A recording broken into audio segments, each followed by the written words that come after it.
Hey, friend, welcome back to the Freedom Entrepreneur Podcast. I'm your host and business mentor, Lindsay Sutherland. Today, bringing you a super awesome guest that's going to help anybody who's just going through a tough time because let's face it, we all go through tough times. And that's why this conversation is so important for you to hear. Allow me to introduce you to Kalen Cotto. She is a fractional CMO, author of the Revenue Runway, and founder of KMC Digital. What else do you do? What else? Mom, wife, house, yeah, cooker of dinner. Yep, there it is. That's like the mantra of all of us. Welcome so much to Yep. the show. I'm so grateful you're here. Don't miss an episode. Subscribe to this show on whatever podcast player you prefer and follow me on Facebook and Instagram. Hey, it's Lindsay, and I want to pop in here because I know how overwhelming it can be to get started building an online business. I've even spoken with people who've paid thousands of dollars for help from people who are truly experts in this, and they're still feeling confused about what direction is right for them, or if their idea is even a good one. Listen, you don't have to guess or pray or hope or any of that. There is a way to test the market to ensure your idea is a good one so you can launch with confidence. And that's exactly what I show you in this simple 35-minute video training. I keep it simple because I know you already have so much swirling around in your brain. I'm not here to add more confusion because what you need right now is clarity. And that's what's in store for you in the short training called How to Tell If Your Idea Will Be Profitable. Access the video right now by texting the word FREEDOM to 55444. Stop guessing and start taking strategic action. Text FREEDOM to 55444. All right, back to the show.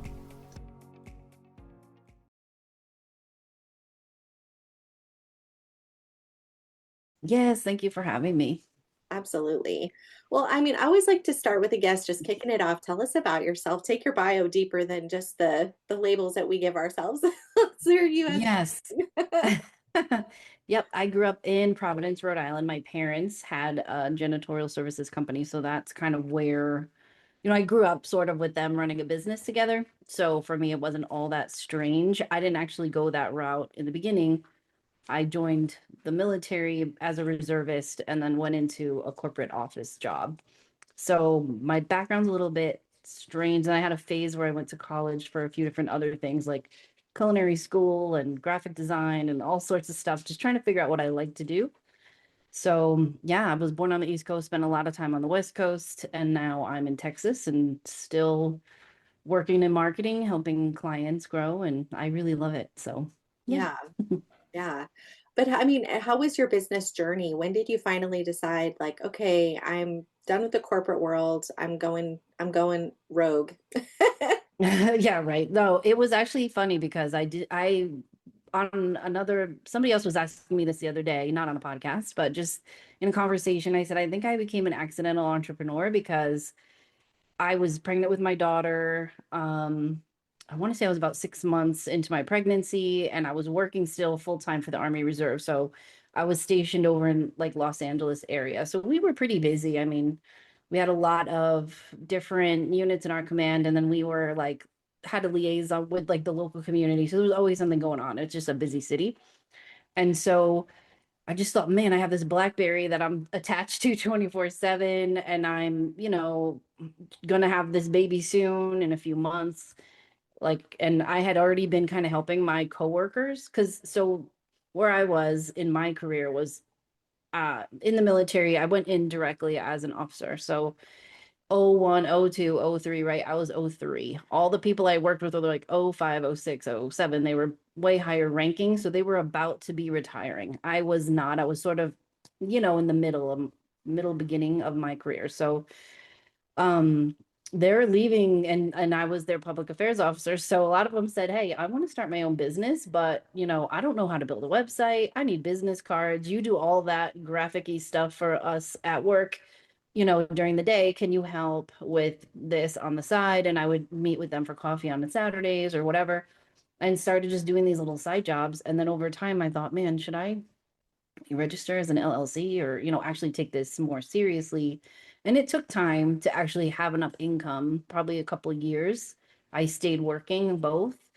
and then went full time. I always kind of stayed in the reserve side, but I wasn't on active duty for the reserve the whole time. I ended up kind of transitioning out of that and doing client work full time. And then the journey was, and then I went through my divorce, lost every client.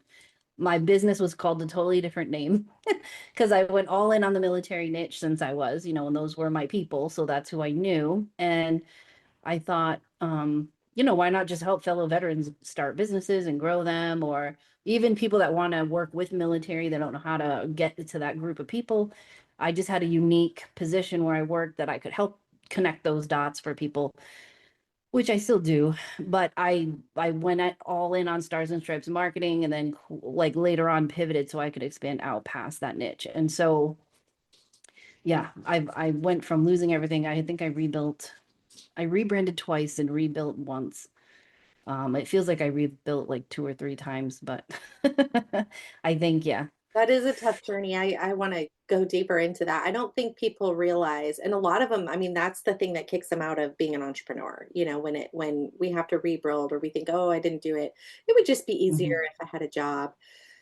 What kept you going? Like what kept your head in the game? What kept you moving forward? I think some of it was necessity and some of it was I'm stubborn by nature. I think I had my daughter, she was still too little. Like when I went through my divorce, she was only 3. She was in kindergarten, which wasn't a full day, so I was with her and I couldn't just, and even if when they are in school full time, they're home by 2, so you can't do a 9 to 5 without paying for childcare. And when she was little, childcare full time was like $1,100 a month in California, and my rent just kept going up. And so we relocated to Arizona just to save money. And I actually went back into the workforce a couple of times. And I think it's when you're in that weird, like didn't have any support from, financial support from anybody but me. There was no child support. There was no family like, hey, let me help you. I just had to do it. And so when she was in school, I waited tables in the morning. I did client work at night. And that's how I did it. And I just said, eventually this will pay off. Eventually all this work will turn into something great. And I just knew that because I'd seen other people around me and they're like, listen, if you just don't give up, you learn a ton and then you'll figure out your systems and then you'll get them in place later. That's true. That is actually very good. At least you had somebody giving you some encouragement along the way. Oh Yeah. goodness. Yeah. So what right now, like when did it finally shift? Like when was there clarity about what you were doing and it's like, okay, now I feel like I finally am here for what I'm here for. I think probably during COVID, honestly. It wasn't that long ago because I was, and when we were in Arizona, I kind of hit like sort of a rock bottom when it came to like, I need to either get a job again or, and I didn't really have a support system in Arizona. I moved there to save money, but the reasons and the clients and the things I thought I moved there for weren't really permanent. So when I realized like, okay, like this probably was not a smart move, and I was afraid to go back into the workforce as well because I knew like what I did in the military, I could do on the civilian side for a government agency. So I started going on usajobs.gov. If you have never worked for the government, that's where all the jobs are listed for any government positions, particularly the federal ones. And so I went in, I start applying. I did like 26, 27 applications. I interviewed 3 times. Um, there's some anyway, there's this whole story behind that too, but some of these positions like disappeared or went away, and sometimes that means they're hiring someone they know. But anyway, I got this one job offer back home and it was for the Navy, and I went back to work for 2 years for the US Navy at Naval Station Newport in Rhode Island. And then COVID happened like a year or two into that job, and I could see the writing on the wall. There was a promotion opportunity, but they actually had somebody they pre-wanted in there. So they, I wasn't going to get promoted. So I said, okay, if I don't get promoted or if I have to take the vaccine, which I know is a controversial thing to say, I wasn't going to take the vaccine. And I knew that up front because my immune system from my deployment was already a mess. And so even the flu shot would make me sick. And I was like afraid that I was going to get sick again. And so I just thought, let's, hopefully, you know, if I do get COVID, it'll be okay. And you don't know, because at the time it was scary. So Yeah. so I talked to my boss and I just, you know, I said, I don't know, I'm thinking about, you know, applying for the position that opened above me, and like that, you know, God has a plan. That did not work out. And I thought, okay, I'm not going to get the vaccine and I'm not going to get promoted like ever. So I'm gonna, because there was only 2 slots there and they had to beg to add me to the roster because the person there really needed help. And anyway, long story short, that job opened up for about the 2 years I was in, and they're not even rehiring for that position anymore. But it helped me because I was now near my family. I was able to have my daughter get to know my family better because she grew up in California, and that it was great. It was like a homecoming, and I was there for about 5 years. But while this whole thing's happening with the promotion and the COVID and the things, I had people calling me from LA going, "Hey, are you still doing marketing?" Because I never closed the business. I just kind of let it sit there. And I did still have 2 or 3 clients, little ones that I was doing side stuff for. But it was only bringing in like 1,500 to 2,000 a month. Like that's where I guess I feel like I rebuilt twice, because after the divorce, I lost everything. I rebranded, and then again, like stuff happened to get me to move. That's why I feel like maybe that was divine intervention because I was very stubborn and didn't want to move home. But out of 20 something jobs, that's the only one that I got. And then after 2 years, That says all something. the yeah, I'm like, I guess every door on the door shut. So back in LA, you know, this is the truth of the story. Like my life was just tumultuous. And even now that I'm reconnecting with people from that I used to work with in 2010 and stuff, like, you know, I wouldn't have blamed them for not wanting to work with me back then, because I was, you know what I mean? I was exhausted. I'm trying to get deadlines done. I'm missing deadlines. I'm constantly getting sick. I was getting bronchitis all the time. So and my daughter's like, I'm just trying to hold it together so she can get to kindergarten. So yeah, I think that's why I wrote this book, because mentally it messes with you and you're like, I'm quitting, I'm getting a job, I'm quitting, I'm getting a job. But I would have missed out on so many. There was Tuesdays where I said, hey, I don't have any deadlines. Let's go to the beach all day. And no one's at the beach, and I got to hang out with my daughter. So I just, you know, and while I'm working at home, I'm with her. So I can cook her lunch. I can see what she's doing. She can, you know, we take little breaks.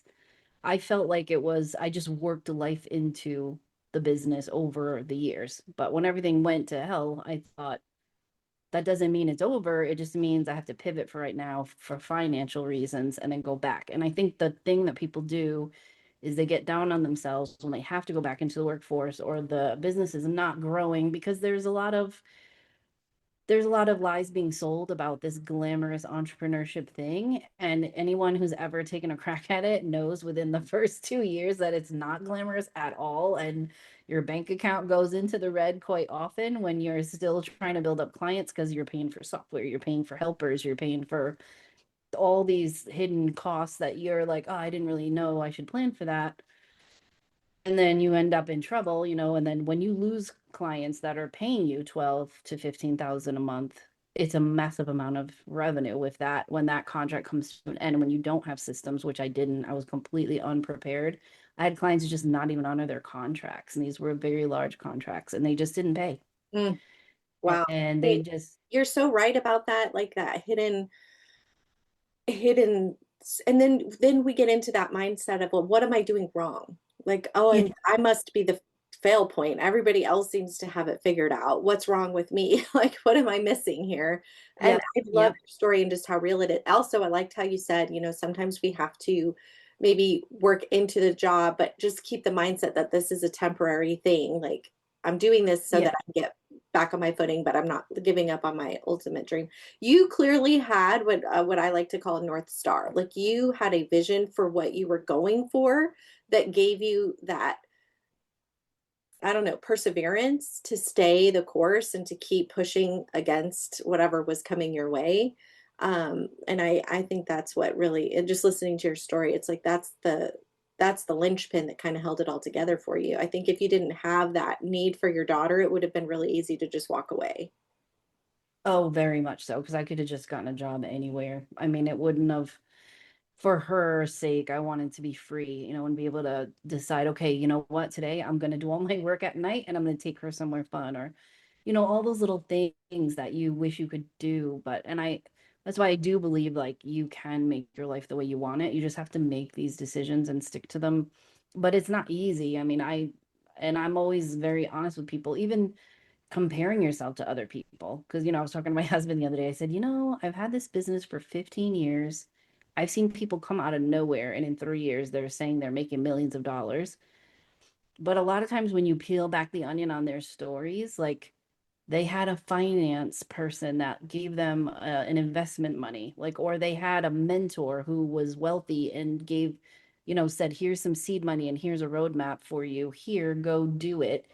So when I've learned over the years not to compare myself, because I have no idea what they came from or how they got started, I literally started with my money that I earned on my deployment in Iraq, and I like bought my first like website stuff. I had someone build it for me, and then I went from there. I bootstrapped everything, and I have not.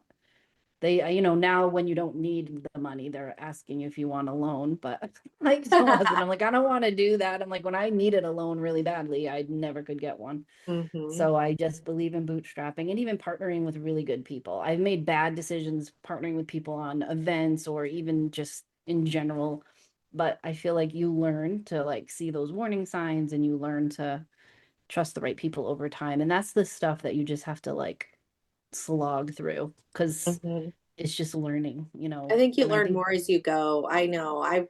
That's been yeah. on my mind too lately. I just a realization of I've been doing this not 15 years, but easily 5. And same thing, like a lot of am I doing the right thing or learning from this person and that person?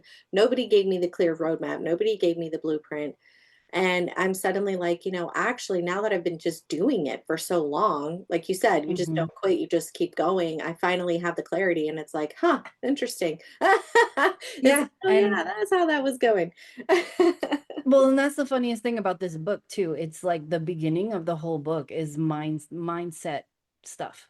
Has no like tactics at all. Like in the very chunk, it's like here's a quiz about like, are you having a mental block about money? Are you having a mental block about, you know, like people supporting you or not supporting you? Do you have like what are the mindset blocks that you may have?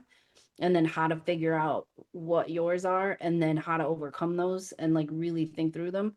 And then we focus on the basics of like sales. Like really you want to get your offer nailed in, then you want to know how you're gonna like sales to me is more of a conversation to see if you're a fit with the person and not necessarily like a used car scenario. And then, that's it. We just the three core things to make you money. And that's because I think that when you get it overcomplicated, like people right now, they're overwhelmed with AI tools. And we just, if you're already established, I would approach it differently. I would be looking at what you have going on online and do a strategy first. But with a startup or anybody that's wanting to start a business, I say do it, even as just a side hustle. We just helped one of my husband's cousins. She's an amazing baker, and we're like, you need to sell these cookies and you need to be going to farmers markets. And she is a worker. She just went out, got all the stuff, started baking. She didn't, she signed up for a thing that got canceled, went and she started making phone calls. They let her sell outside of a Sam's Club. Oh, And she wow, was that's selling, awesome. yeah, like within, a week or two, she was selling stuff. So there's not a limit to what you can do. It's just focusing on only those three things and getting out of your own head. And that's why this book's not really a marketing book. It's kind of a mindset book and a like quick start, like just get started. I like it. The revenue runway. So the 3 pillars then is mindset, offer, sales. Is that what am I getting that out of Hmm. the okay. Because you also mentioned the 3 steps to a bulletproof business. Is that the same 3 steps, or are those 2 different things, like 2 different people we're talking to, sir? No, the three that we finally agreed on is your offer, avatar, and your message. So those three, they're not anything new, but the way that I teach them is a little bit different. So your client avatar, your ideal persona, all those words, we simplify it. So it's, you know what I mean? You just pick one person, then all your content, your messaging, all of those extra things just go to that one person, like you're talking to your friend. And that's where, like in your social media content and all of that. So I just want people to get those three things nailed down.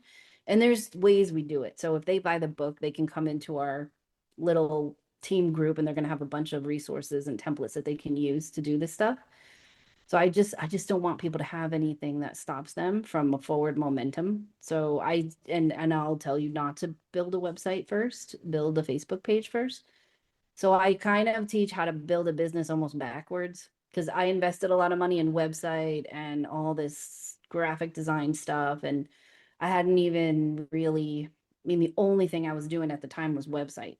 And so, website building, designing, all that stuff. And I just, at the time, some logos here and there, but not really, mostly just websites. And I found that after like not even a year, maybe 6 months, it changed.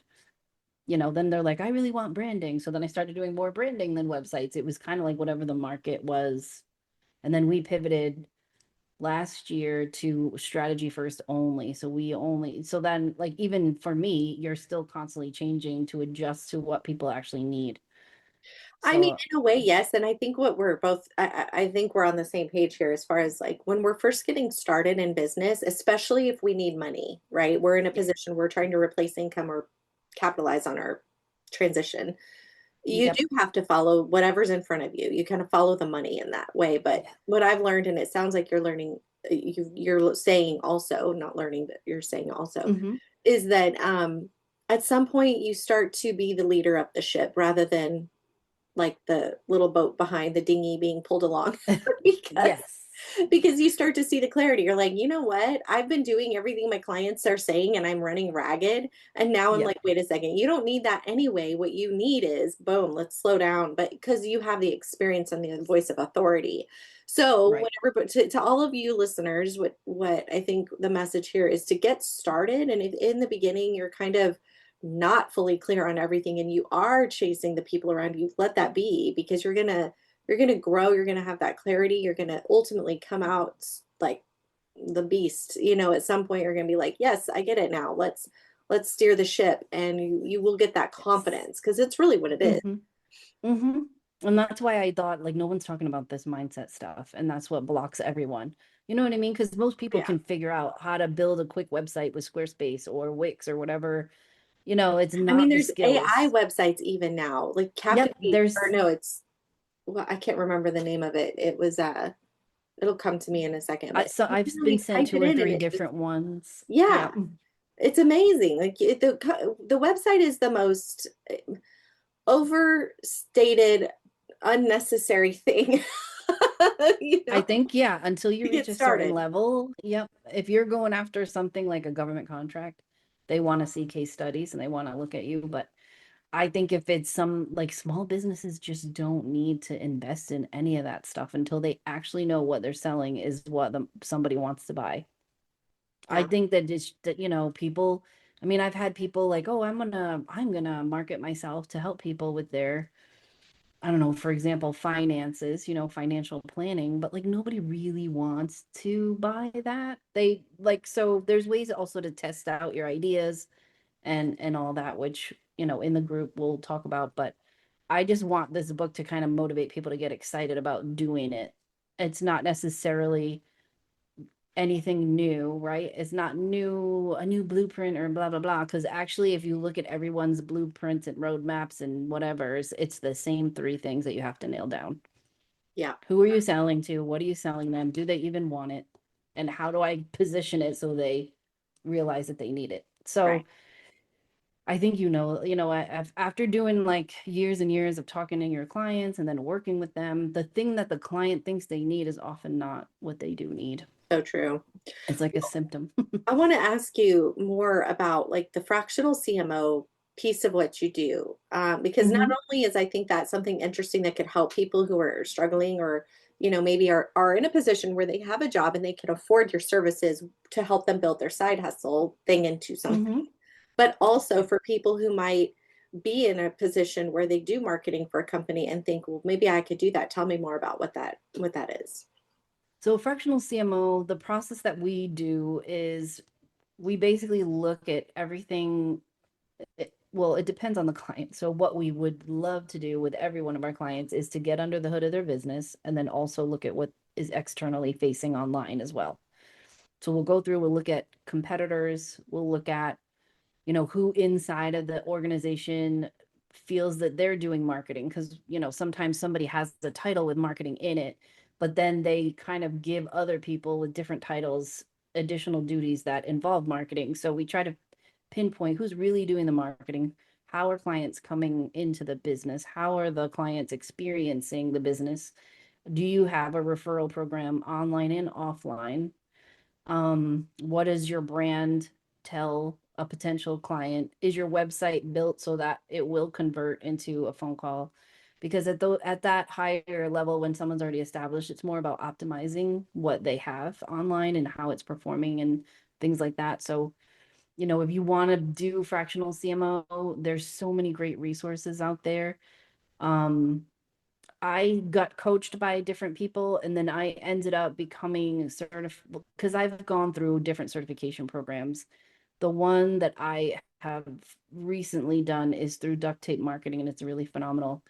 But they will help you like with all of the nuts and bolts of it. And then I took that framework and then I added my own stuff in there. So there's some of it is the way that they do it, and then some of it's the way that I do it. Some of the chunks I just changed a little bit, but we want to interview like people on the team. So ideally 5 or 6 people that work for the company in marketing roles or marketing adjacent roles, any leadership. We like to get people high, mid, low, how they see the company, and then also any clients that the company's worked with. We want to interview them as well. And we record them and we get the transcriptions. And then at the end of all the research and the interviews, we pump out a report. So we give them recommendations on what we think that would improve their website, or we say, hey, look, your website's great. You're checking all the boxes.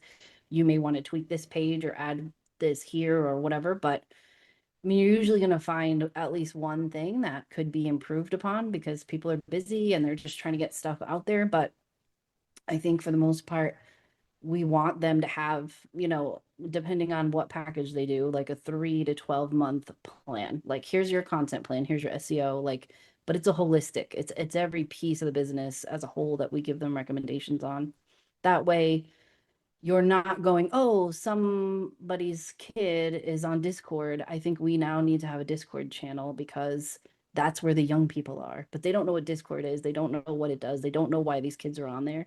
And if you ask my daughter, they use all the same channels we do, but they don't use them the way we use them.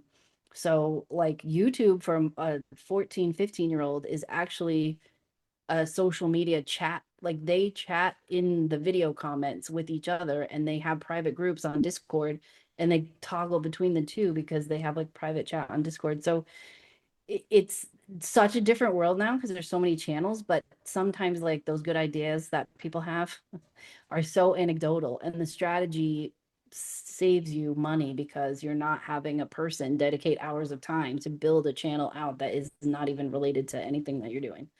Well, that can go in a lot of directions. It's so true. Like I had a Yeah. client yesterday who was complaining because her website, when she was on her tablet, the words, sometimes the words don't fit the way they do on a mobile, or they optimize websites for mobile and PC, but they don't seem to always think about the tablets or the small screens.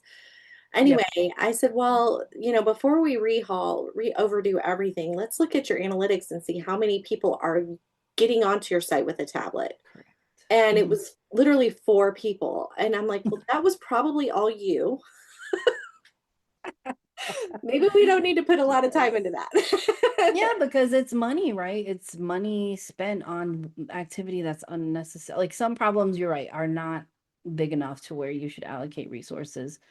It's just hard to explain that. But when you go through the process, what you see is people's light bulbs in the whole company go off.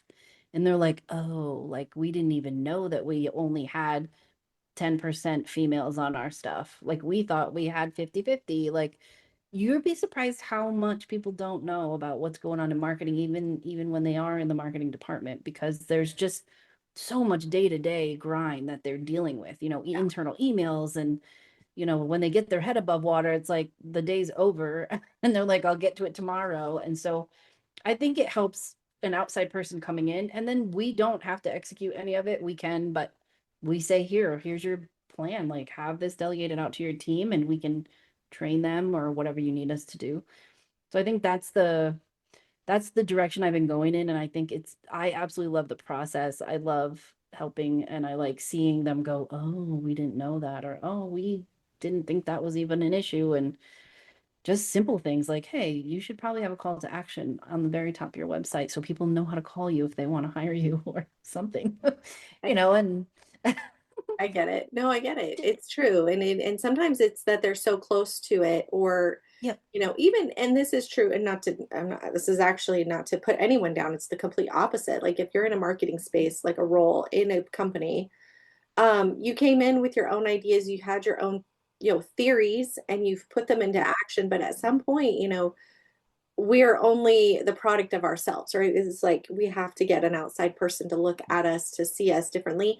I see that all the time in the solopreneur space, where Yeah. a lot of people will say, I can do marketing for other people, but I struggle with articulating it for myself. I've been one of those people who take it. Oh, same. I know, for me Yep. too. I mean, people crack up and they're like, well, it's the cobbler and his shoes issue. You're Yeah. looking at everybody else's Yeah. stuff. And I said, it's true. It's my whole day is basically roadmaps for other people and checking in on the team to see if this web page is done or that messaging got added to the flyer. Like it's just all the things. And, making sure that the clients feel like projects are moving forward. So I'm still a little team. It's me and a bunch of people that do, the graphic design pieces and but I'm managing the project still. I actually really like it, but Yeah. at some That's point I'll delegate that, but we'll see. right. Very cool. Well, thanks for shining a little light into what you're doing there, because I think that's something that a lot of people don't really understand, that fractional CMO. And that, by the way, for the audience listening, you could take what you're doing. So if you're in finance, you could be a fractional finance person, or you can be a fractional business officer, like, or Mhm. operations type of person. You can really Yeah. take your skill set and make it a service that you're offering to companies. Can I ask Mhm. you one more question? I realize Yeah.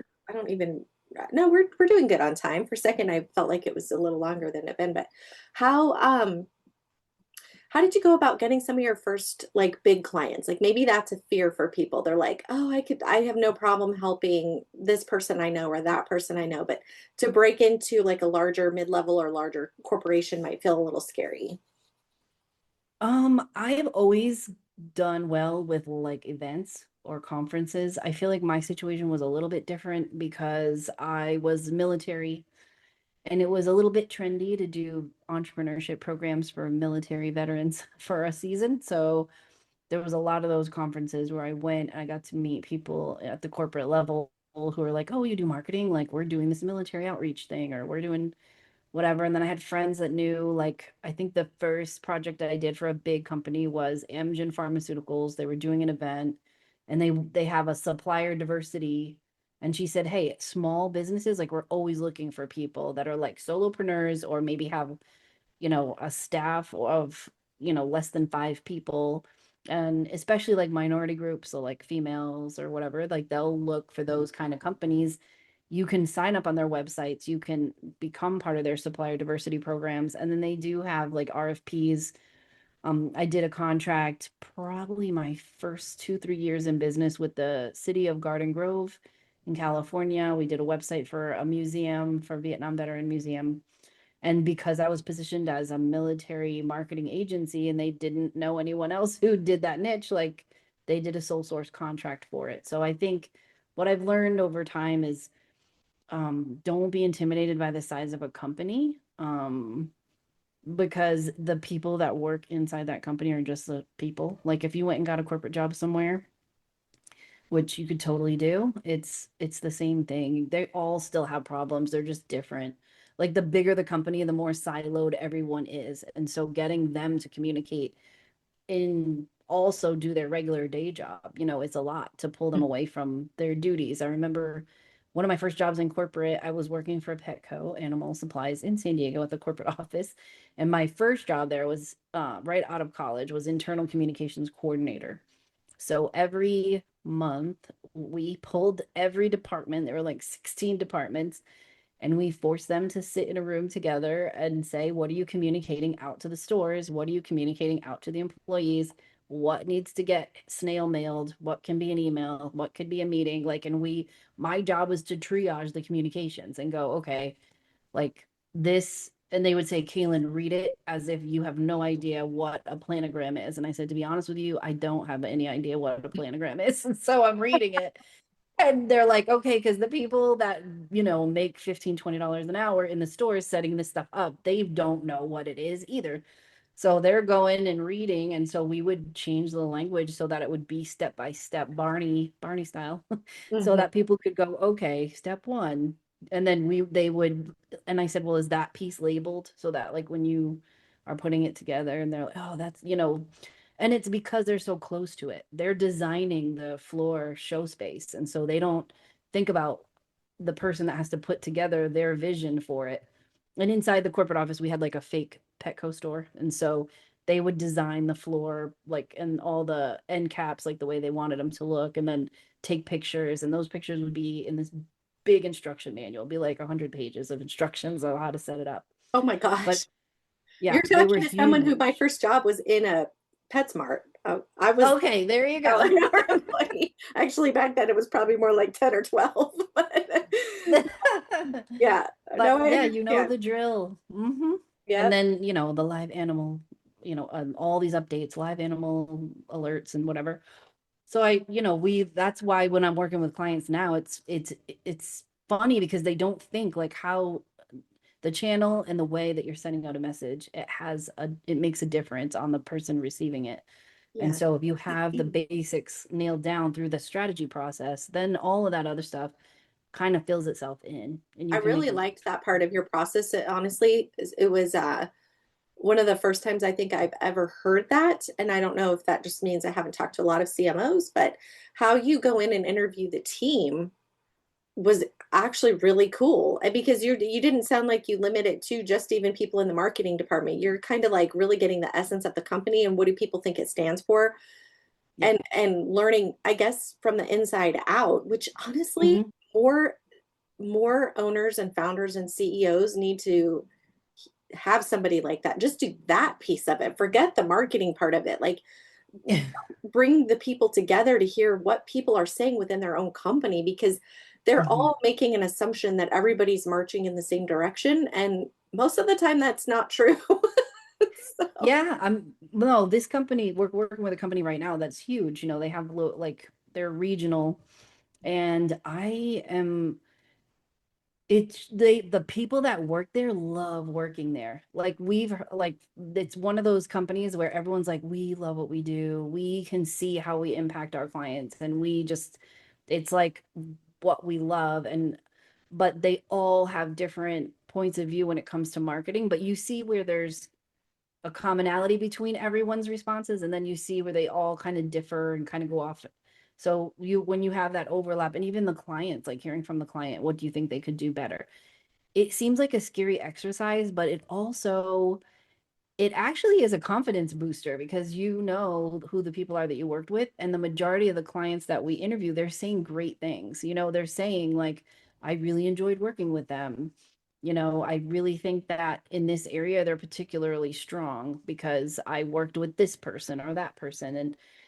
And when you give the feedback to the client that, hey, all these people have been saying such incredible things about you guys, you're being really hard on yourselves, you're thinking you're all a mess. And, yes, there's things we can improve, but like overall, the feeling your clients are getting is great. Like it doesn't have to be a negative process. Like it's like a temperature check on and also saving you money, because there may be conferences people are getting paid to go to that you don't need to do anymore. Or that meeting could be an email instead. Or, how are we communicating with people? Is it working? So all of those little things, they reveal a lot. yeah. And there's a way to do it on a mini scale for small businesses too. But Mhm. That's awesome. This has been a really interesting conversation. We touched on so much, like from being a startup, a solopreneur, all the way to working with corporations and government contracts. Like, what a scope of conversation. That's awesome. You're a really dynamic human being. And I just want to say thank you so much for contributing to the show and, just being a light in the world to help people. I think your book is fantastic. So everybody go check it out. Where can they go get your book, The Revenue Runway? The revenuerunway.com is our official domain. We're still building. It's going to be on pre-sale, I think November 4th on Amazon. I'm pretty sure, but I can send you a follow-up on that. Well, by the time this airs, it will be for sale. So everybody check Yep. it out at therevenuerunway.com. I've got a couple weeks of episodes to produce, so we're good on that. That's exciting. They'll be some of your first purchasers. That'll be so great. Yeah. And anything you need, let me know. I'm always around. Oh, and do you want to also tell people where they can connect with you, like if they want to work with you as a CMO? The CMO website is kmc.digital. So it's www.kmc.digital. That's it. And they can find a contact form, and my calendar is right there. Awesome. All right, guys. Thanks for tuning in.